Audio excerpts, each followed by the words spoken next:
Look guys. My husband cooked the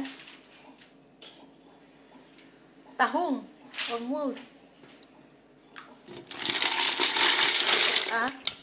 Butter. You fry the butter and the scallop. You mix. You add wine. And mix now. You add the tahong or mules. Now, you put black pepper.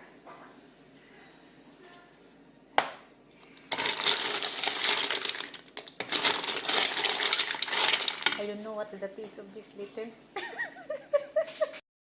Next, we put, what we call that? Magic syrup. It's not a magic syrup. We put this. This is a seasoning for tahong. Yung mga, ano ba yun? Mga, is a herbs. Mixed herbs. So, ito na guys, yung tahong ng asawa ko na niloto, na nilagyan niya ng wine. So, tinatry ko ang taste guys.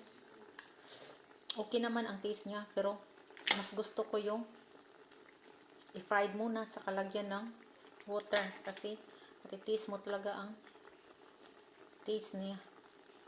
Saka matamis yung sabaw pag water ang ilalagay natin. Dito, hindi masyado siyang, pero mas lasa naman siya. So, yan lang guys. Yan ang recipe niya.